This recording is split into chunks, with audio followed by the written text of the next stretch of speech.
Welcome to Weathered Questions, where we answer the questions on your radar. Welcome in, everyone. This is Weathered Questions, episode 33 for you, and we appreciate everybody who's been listening and downloading. We get some positive feedback and get some reviews on our show as well, and we appreciate all of that. Make sure you leave us a review. Tell us about us to your friends and family, and then you can also encourage your friends, or maybe if you've got a question yourself, to think about joining the show. You can email us your questions to weatheredquestions@gmail.com to join in our conversation. And Jan, we were just talking right before we started the show. Today is just going to be a little bit different, isn't it? Yeah. Yeah, we're gonna stack the show a little differently. Yeah. Normally, we've got several questions from lots of different people. Today, Jim wrote us a lovely email, and he dives into so many fun different facets of meteorology that we're kind of just going to let Jim stack this show for us, and he's kind of producing it for us here. So I'm going to read Jim's email, and then we'll kind of come back and dissect a couple different things that he talks about. But again, as a reminder, you can send your questions to weatheredquestions@gmail.com, just like Jim did here. So he says, "Hi, Jan and Kai. As your show demonstrates, weather topics are very interesting, but that also leads me to ask a couple adjacent questions about the other kind of weather. Boring weather, that is. Weather that isn't exactly the same for long spans of time every year, perhaps regional or seasonal reasons. Where on earth is weather the most predictable? I would guess that deserts are the shoe-in answer, though I've seen haboobs, and we have talked about those on some past episodes if you want to go check those out. If deserts are actually the obvious answer, then where are the next contenders for predictable or boring climates?"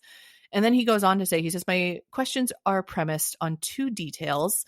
One coming from a friend who lives in Tucson. She claims, perhaps it's a joke, that they send beginner meteorologists to Tucson. And we'll talk a little bit about why you might think that. And then he goes on to say, I've heard a brief mention of the uniqueness of North American weather due to the atmospheric, quote unquote, weather engine of the Gulf." And he continues to talk about how he read in some history books, actually, about way back in the War of 1812, the British forces potentially encountered some hurricane weather, and that may have played into some stuff. Jokingly, he goes on to say, so much of a blast that the American climate was contemplated to be one of a historian as a potentially deciding factor in the outcome of the war, leaving the next attempt to the Beatles. Love any mention of the Beatles. He finishes out saying, "Thanks for reminding me of my Central Texas childhood fascination with weather," and continues on to wish everybody happy holidays. So a lot of fun little facets in there. And I love how he wraps it up. Everybody, I feel like, as a kid at some point was fascinated by weather, wants to be a meteorologist. The amount of times that we've been told, I thought I was going to be a meteorologist when I grew up, and then they realize the math and the science in it, and maybe that's not for everybody. But I'm glad that this show can bring a lot of people's inner child and weather-loving child back to them. So thanks for coming along, and thanks, Jim, for writing in. Let's start with the first question there. There's a lot going on, Kai. Where on earth is the weather most predictable? So I will first begin by saying I saw Jim's note come in, and I forget exactly where I was, but I remember texting you immediately. Yeah, you texted me immediately. Look at our inbox. This is amazing. And so then logically, I didn't have really any sort of computer next to me. I just started thinking. I think I may have been out Christmas shopping or doing something on the to-do list. And I was driving around going, all right, Jim's looking for boring weather, or exactly the same year round. Predictable, yeah. So we know Midwest can't be the answer. Correct. We know anywhere next to a mountain can't be the answer. We know the Northeast U.S. is not right. Mm-hmm. Pacific Northwest can't be right. Mm-hmm. And then if you start thinking about the other climates around the world, what I got down to was deserts on one hand, possibly.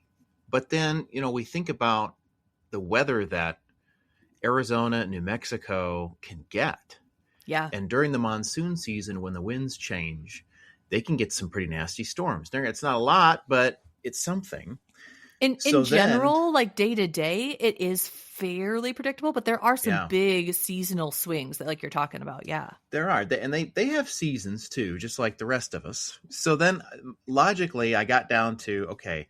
I know that. So I was down in Arizona once for a conference, and I remember seeing the 7-day at the time, and it was like 102, 102, 103, 102, 103, 102, and the meteorologist had about 90 seconds for their entire forecast. And I'm going, yeah, not much going on today. Yep. But okay, so desert climates are dry. They can still go wild. I think where this goes to is a marine climate. Mm-hmm. I'm thinking minus hurricanes, right? I'm thinking like Key West. Yep. That's where my mind goes, because unless there's a hurricane coming through, there's not enough landmass there to cause the sea breeze to happen like they see on Florida. There isn't enough landmass there to make it different day to day, because it basically just takes on the characteristics of the water temperature. Yep. Which then, if you wanted to, you could shift that all the way back to the Pacific and go to Hawaii too. Yes, that's what I'm thinking too. Yep. So I think places in the world that would be the most predictable would be marine driven, just because of the heat capacity of water and how much water is there. That's my vote. That's my vote. I did the exact same thing, right? Like, I don't think, maybe there is, some scientific research or something on this, but, Kai and I both approach this question, I think, in the same way. We're just kind of thinking, like, logically, where do I think it is, right? And I agree. I think it's more so those tropical marine type climates, sans hurricanes. Obviously, anything is gonna, have a few caveats to it, but I remember when I first was studying meteorology, and people would always be like, oh, are you just going to go, live in San Diego and phone it in every day? Because it's very, very predictable, right? Very similar temperatures, very similar, you might have that marine layer of fog or something to start off the day, but then temperature swings are very minimal, things like that. And, to your point about Hawaii, right? Yeah, you might always expect an afternoon pop-up shower or thunderstorm, but you can pretty much always expect that. It's always going to be pretty temperate. You're not going to have big temperature swings from morning to night. You're going to just kind of ebb and flow by 5-10 degrees throughout the day, and a few pop-up showers in the afternoon, and then that's it. So maybe not boring in the sense of you would have precipitation, but you're not having convectively driven precipitation that is causing big, storm systems and things to move through. So yeah, I think we both went to a very similar spot in thinking through that question. And that would be true on other continents as well. The one thing you don't want to do. So the other part about this is just the way that temperatures are driven. So as you go to the poles, you're going to see more extreme temperature shifts happen as you go farther from the equator. So if you get closer to the equator, you're going to just tend to get more sunlight there year round. But if you get too close and you go right into the equator, there is a fun feature on our planet. And believe it or not, the winds actually converge down there. It's called the Intratropical Convergence Zone.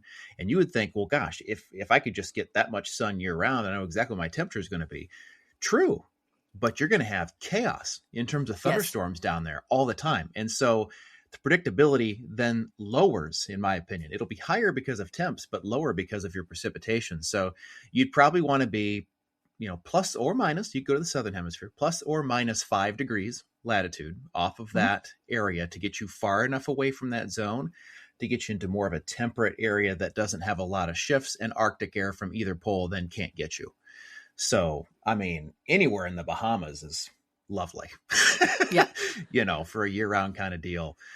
Same maybe, out towards Bermuda too, Well, and to your point there, that plus or minus 5 degrees thing made me think of, hurricanes, where we keep saying like there's a caveat that, well, hurricanes are going to cause the tropics to be a little bit more busy, not on a day-to-day basis, but in a small time frame. However, talking about that plus or minus 5 degrees thing, sorry, my thoughts are all over.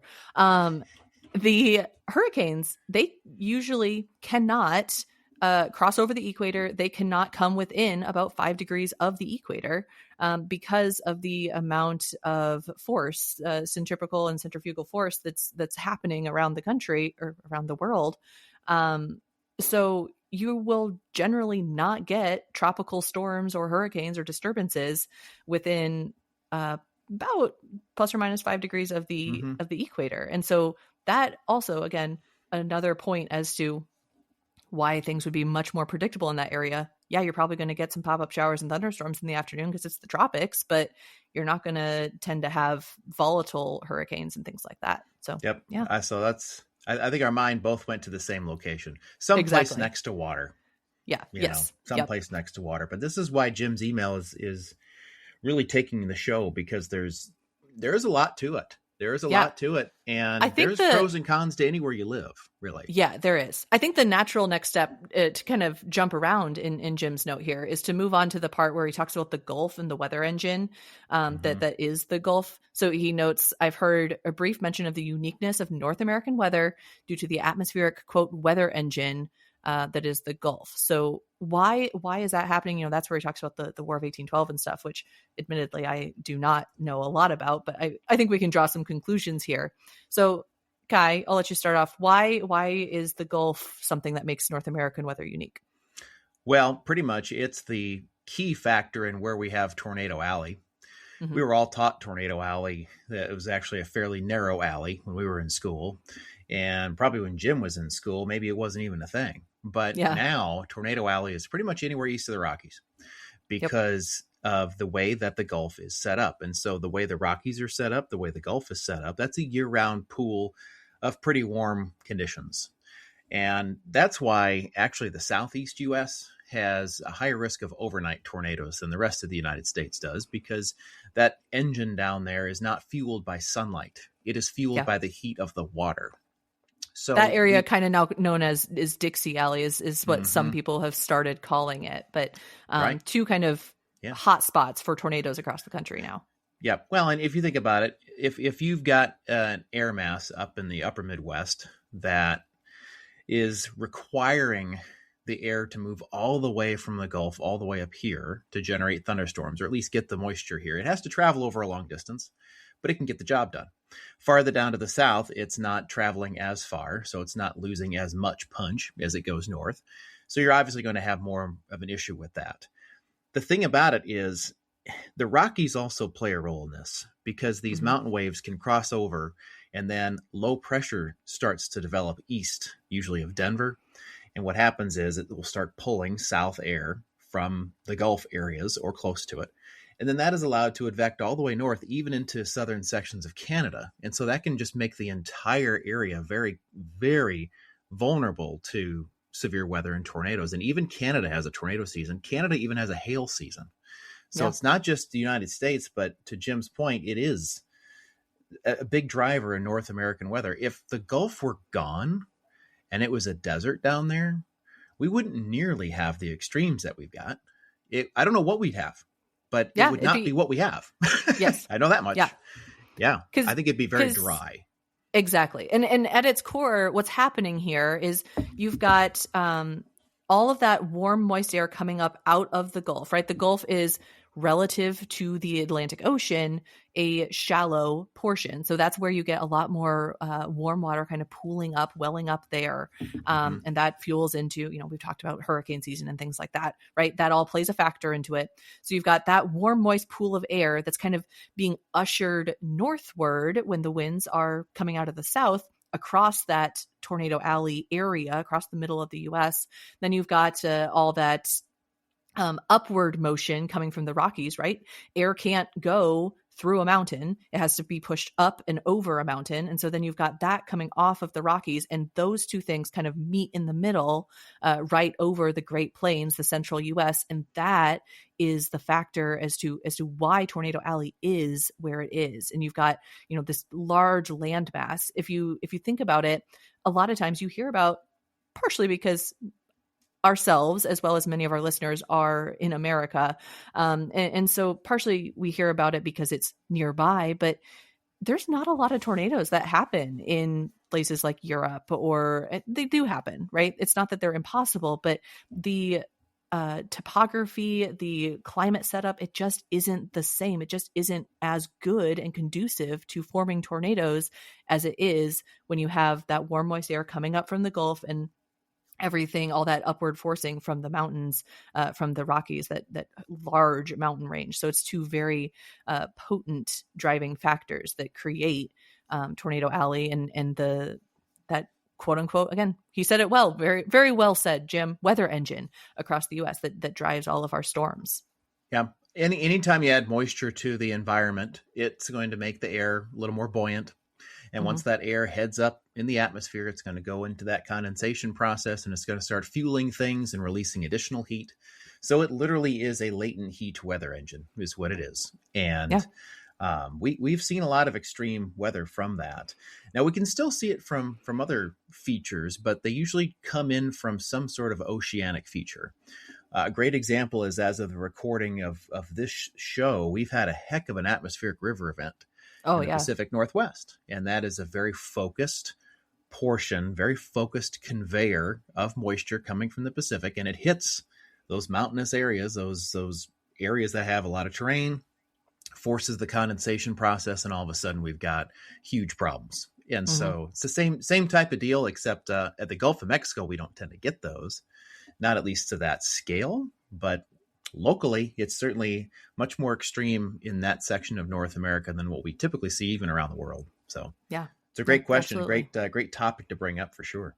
Yeah. So then there's one last little paragraph that I kind of want to touch on from Jim's email, where he notes that his friend who lives in Tucson, Arizona, claims, again, maybe jokingly, but that they get a lot of beginner meteorologists in Tucson. So this is going to go a little less into weather specific and more into kind of my background in TV and meteorology that way.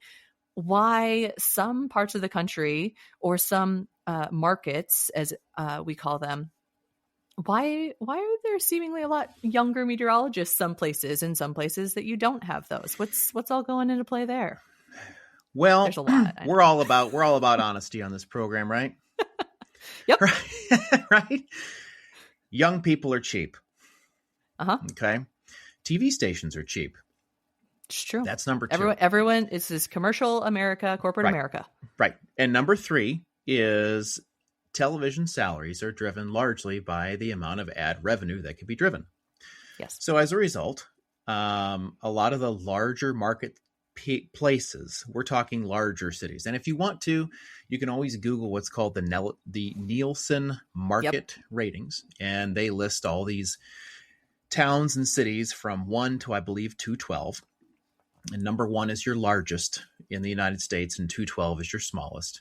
And so what happens is they've got a market size, and there is a completely linear effect to some population and then what your market rank is. So for example, if you have a new college graduate that goes down to work at Tyler, Texas, super small market, you'll probably see them getting paid differently than if you have a new meteorologist who gets real lucky and gets to Omaha, Nebraska. Or even more so, maybe you have a meteorologist that puts in 2 years in Tyler, Texas, and then somehow just gets a right place, right time kind of situation. Now we're going to do mornings in New Orleans. So what happens is, as you get to these larger cities, you start broadcasting to more people, which means more advertising potential, which typically means that advertisers are more apt to advertise in those areas. Because they realize that, okay, a person watching a 30-minute program in Chicago, Illinois, I have a great chance of a lot more people seeing my stuff there than I do down in Tyler, Texas. So the younger folks tend to start in smaller areas, and that's why those that live in small towns kind of know that, all right, well, we might only have a news team here for 2 years before they've got to try and get a little more money and try and move up the ranks. And in a way, the smaller areas is where people learn and make their mistakes too. Those that get into Tucson, for example, they probably have a wide variety of ages in Tucson. And some are there as career meteorologists, and some might be there as a stepping stone. But every market I would still argue has its challenges. Even if the weather is really predictable, we don't know what the rest of their day is like. They may have to do digital work. They may have to go be a news reporter for the afternoon. So I think 20 years ago, yeah, that was a case of you did the weather and then you didn't do much else. I think now we don't have that. And I think if the weather is really easy, the news department and managers know that, and they will tap you for additional, hey, can you also go shoot this traffic accident? Or can you also do this environmental piece on how drought is changing the way that crops grow in Nebraska, something along those lines. So you're still going to be used for work one way or the other.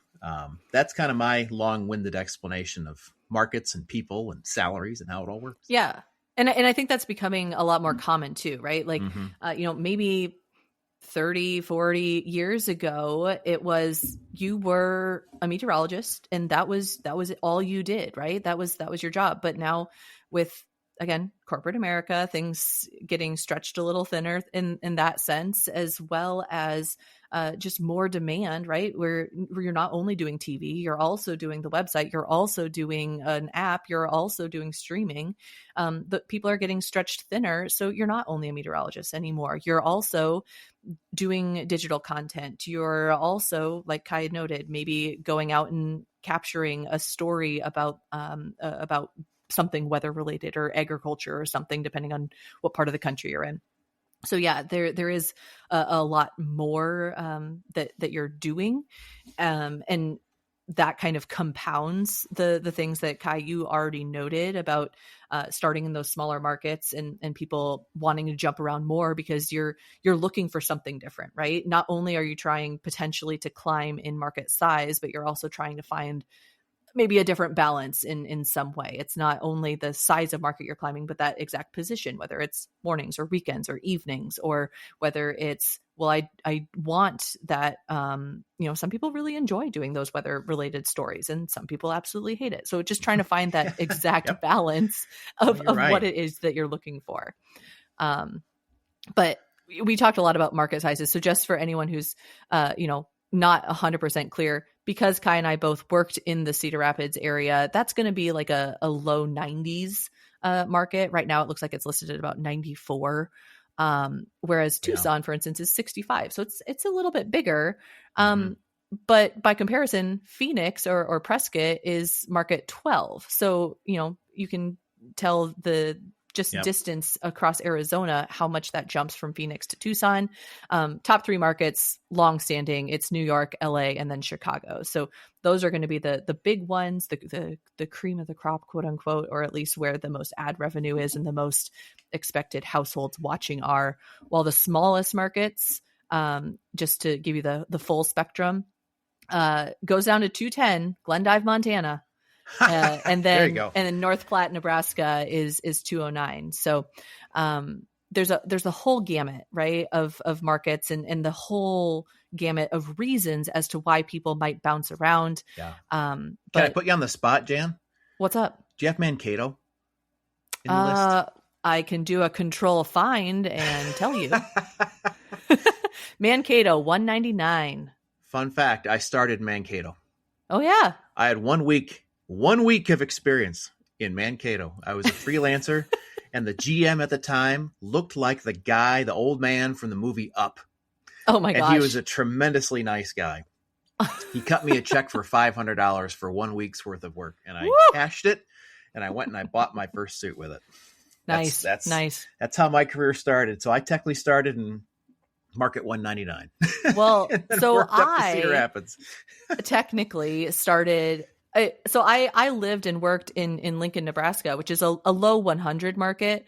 And we had a kind of a unique setup where I was, where we had several different stations operating out of that one hub. Again, corporate America, right?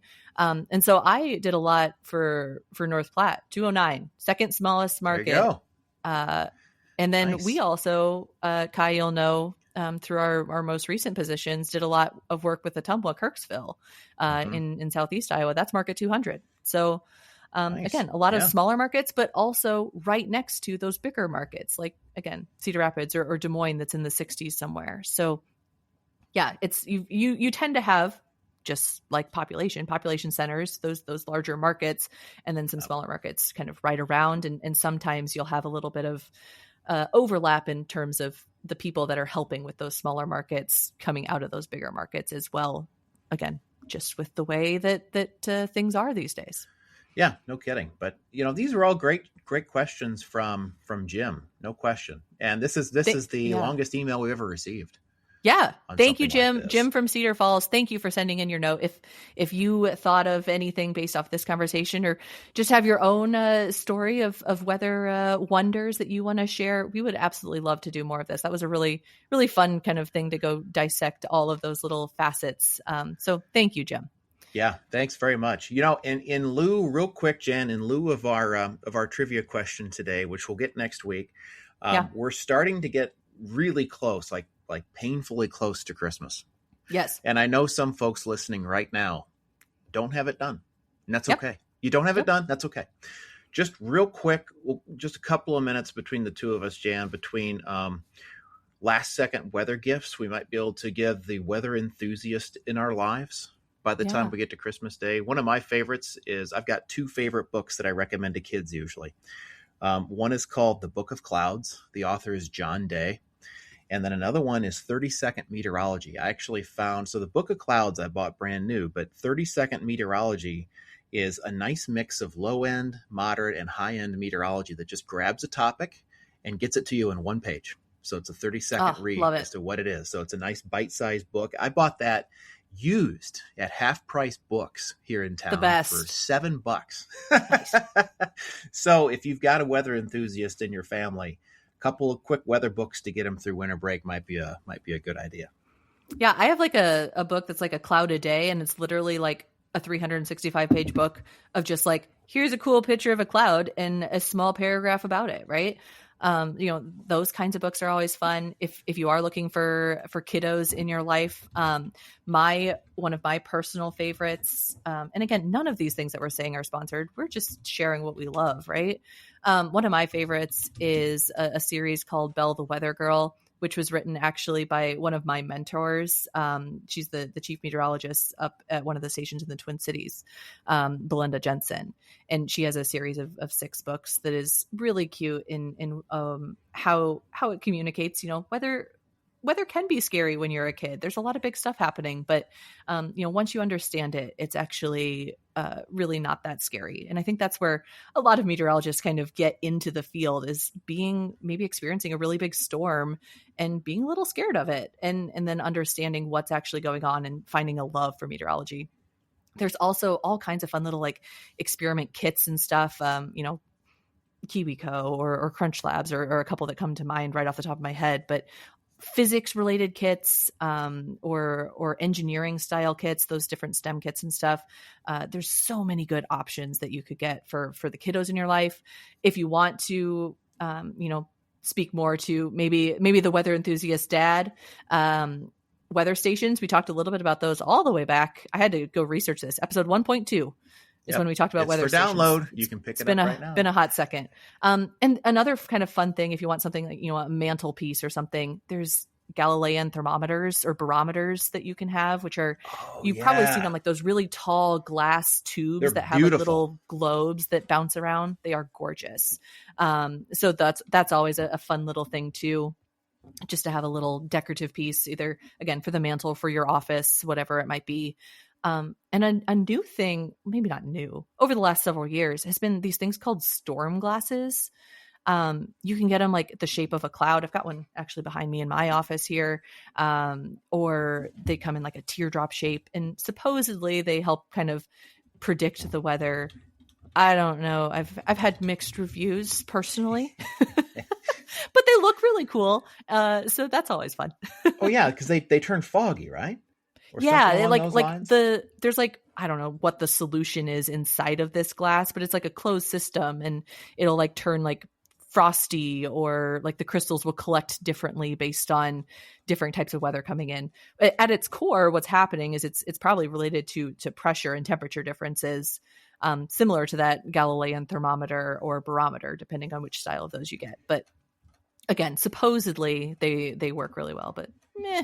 If you get real tight They on look cool. shipping, if you get real tight on shipping and you get real close to the date, you can search out some retailers in your area. Sometimes these retailers are pretty savvy about having these little stem kits, especially Yes. in stock. I'm thinking like bookstores too tend to like to do Absolutely. that.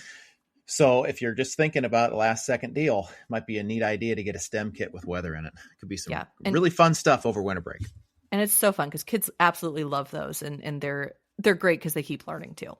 Well, that takes us to another wonderful end of an episode. And thank you, everybody, for listening. Thanks, Jim, again, for submitting your questions and helping kind of wrap this show for us. If you have other questions that you want to ask, please send them in to weatheredquestions@gmail.com. Until then, stay safe.